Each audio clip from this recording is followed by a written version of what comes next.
Alright, hey everyone. Hey, as I mentioned in my previous video, I don't spend a lot of time talking about my gun rights, mainly because I ain't never going to give up my guns. I ain't giving up my AR-15, and I ain't giving up my high-capacity magazine, and you know, I don't think I should spend a lot of time talking about that. You know why? Because we have a foreigner that has usurped control of our military. A foreigner. Okay?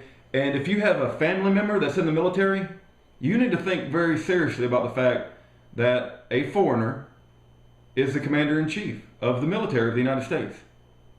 And he doesn't have the best interest of the United States at heart. And I'm going to go through a timeline here of some critical dates that I remember over the past few years. And if nothing else, there's going to be a video that records not all the events, because it's too many to list, but just some highlights that really stick out in my mind. And so this is simply a reminder of what has happened up until this point in time. And let's get started.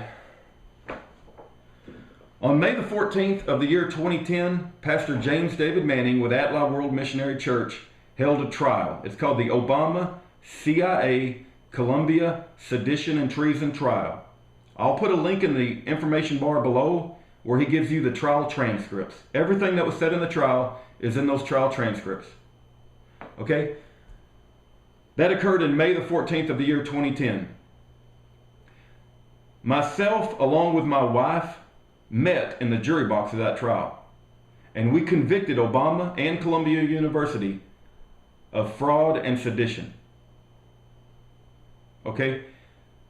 Relating to the fact that his birth certificate is a forgery and Obama is not who he claims to be, and he never went to Columbia University.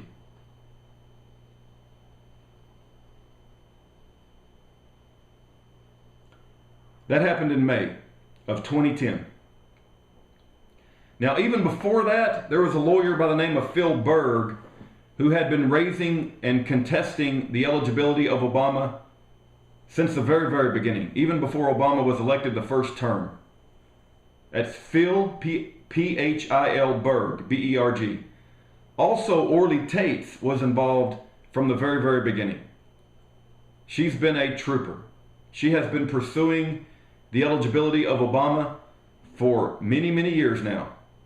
And she hasn't given up. And her name is spelled O-R-L-Y Taitz, T-A-I-T-Z. I believe she has a website called Orly Taitz, ESQ.com, if I'm not mistaken. I'll put that link in the information bar. There's also a Commander Kerchner who runs a website called protectourliberty.org. He's been very involved since the very beginning as well. Okay, so I covered the fact May the 14th of the year 2010, we had the Obama CIA Columbia and Sedition and Treason trial in Atla, New York, also known as Harlem, New York. That happened in May. In December of 2010, Lieutenant Colonel Terry Lakin was sentenced to Fort Leavenworth Prison because he requested that Obama release his long-form birth certificate. And all Obama had to do was release the birth certificate, and it could have prevented Lieutenant Colonel Terry Lakin from going to Fort Leavenworth Prison. But Obama chose not to release it. And the military would not let Lieutenant Colonel Terry Lakin put forth any evidence whatsoever regarding the eligibility of Obama, or regarding the ineligibility, or regarding anything about Obama. They wouldn't let him put any evidence. So it was basically, the analogy would be Lieutenant Colonel Terry Lakin showed up at a gunfight, but they wouldn't let him have a gun. Okay? So they just railroaded him into Fort Leavenworth Prison. I was at that trial along with my friend, the Texas Deacon. The Texas Deacon also was a jury member of the trial in Harlem, New York. On April the 27th of the year 2011, April the 27th of 2011, Obama released his long-form birth certificate, or someday about there. It's very close to April the 27th, if it wasn't exactly that day. Now this came after much pressure was put on Obama from Donald Trump. And after it was released, Obama called Donald Trump a carnival barker, and Donald Trump did not have the courage or the Constitution to continue to press the issue, even after it was brought to Trump's attention that the long-form birth certificate was a forgery. So you have to question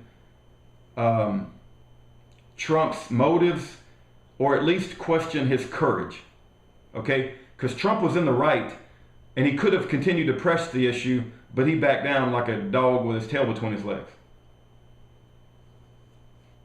Okay, immediately after the long form was released by Obama, questions came into play about the authenticity. It was getting headlines on drugsreport.com about whether it was a forgery. Alex Jones with Infowars.com came out and said there's multiple layers. This thing looks like it's been pieced together from multiple computer files.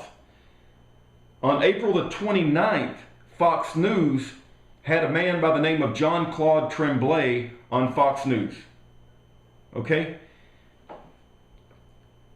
Fox News said that Jean-Claude Trembla was an expert in Adobe PDF files, and they said that Jean-Claude Trembla claimed that there's no doubt that it's a legitimate birth certificate.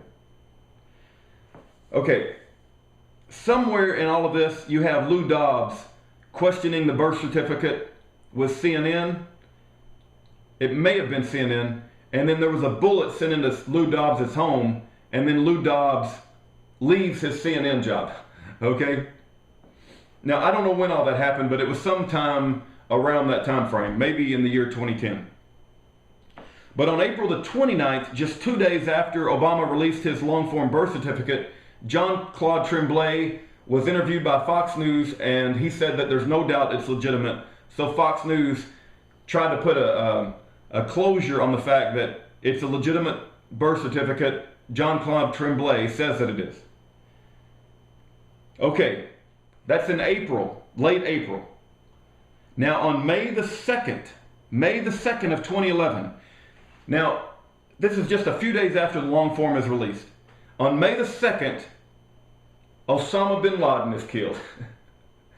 Osama bin Laden is reportedly killed in Abbottabad, Pakistan.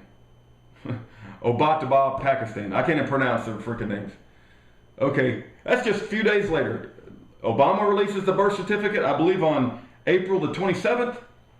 Just a few days later, May the 2nd, all of a sudden, Osama bin Laden is killed, and his body is buried in the ocean. Can't have any proof, can't look at his body. Okay, and there's all kinds of questions as to whether they really did kill Osama bin Laden. There's some lady by the name of Bhutto or some name like that who said Osama's been dead a long time ago. And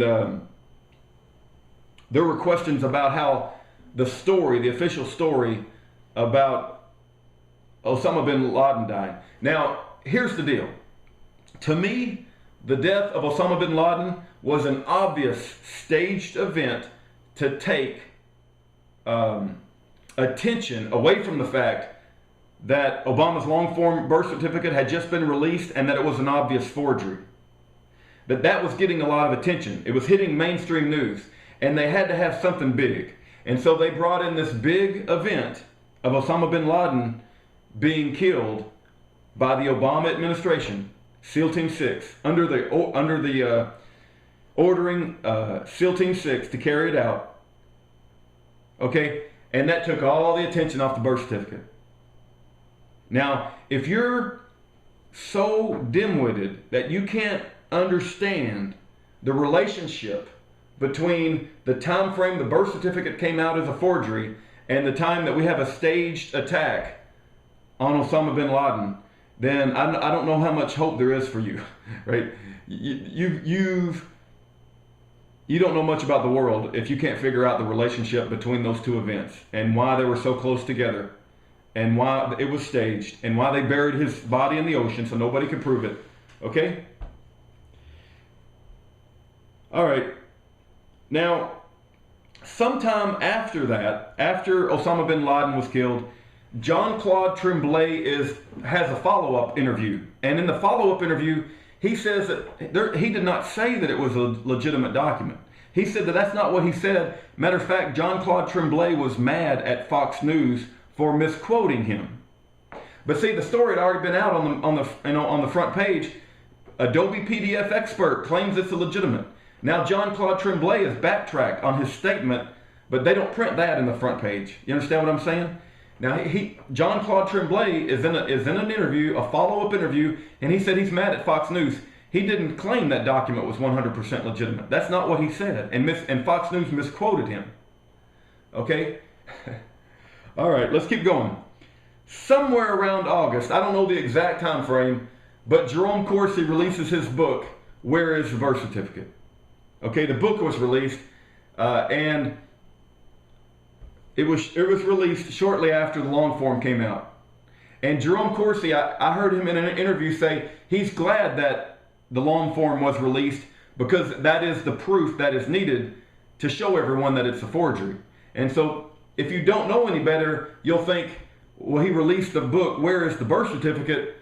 But the birth certificate had just came out like a few weeks earlier. But no, that was a forged birth certificate that they had to release because of the mounting pressure from Donald Trump, the mounting pressure from Jerome Corsi's book, and the mounting pressure from questions about Lieutenant Colonel Terry Lakin being stuck in Fort Leavenworth Prison, and the mounting pressure from Orly Taitz, Philberg, Pastor James David Manning, and people like Commander Kerchner. Okay? All right. On August the 6th of 2011, okay, which is just a couple months after the long form is released and Osama bin Laden is supposedly killed in a staged raid, 30 members, 30 Americans from SEAL Team 6 die in a helicopter crash. One of the biggest one-day deaths in Afghanistan ever. I'm not laughing at their deaths, don't get me wrong. Don't you think I'm laughing at Americans dying. But you guys don't see what's going on here? Osama bin Laden's body is buried in the ocean 24 hours after they kill him. The SEAL Team 6 that reportedly killed him under the direction of Obama, just a few days after they released the forged birth certificate, now SEAL Team 6 is dead. You guys don't see what's going on. It's like, that isn't just an evil. That isn't just like an evil. Evil is when you go mug somebody and hit them over the head with a baseball bat and you take their wallet. This is a spiritual kind of evil. You have to have a super duper warp speed type of evil to pull this kind of stuff off. And nobody in the media questions anything. Nobody in the media thinks it's a little bit weird that Osama bin Laden is killed just a few days after the forged birth certificate. His body's dumped in the ocean, and now all of a sudden we have 30 members of SEAL Team 6 dying in a helicopter crash. Okay, on March the 2nd of 2012, we've gone into the year 2012 now, Sheriff Arpaio comes out with a press conference and says that he has reason to believe that birth certificate is a forgery. Okay. We're all the way in February of 2013. We're in February of 2013, and we got cowards in the media. We got cowards in Congress. That includes Ron Paul. Ron Paul was asked about this. He said he didn't think it was important. Ron Paul claims to be a defender of the Constitution. Article 2, Section 1, natural born citizen. Ron Paul don't want to ask any questions. Okay, we got cowards in Congress. We got cowards in the media. We got cowards in the Tea Party. You guys don't think it's a little weird that nobody's asking any questions? Nobody wants, Sheriff Arpaio, since March of 2012, for almost a full year now. We're in February of 2013, for almost a full year, and nobody will give Sheriff Arpaio time on this issue on mainstream news.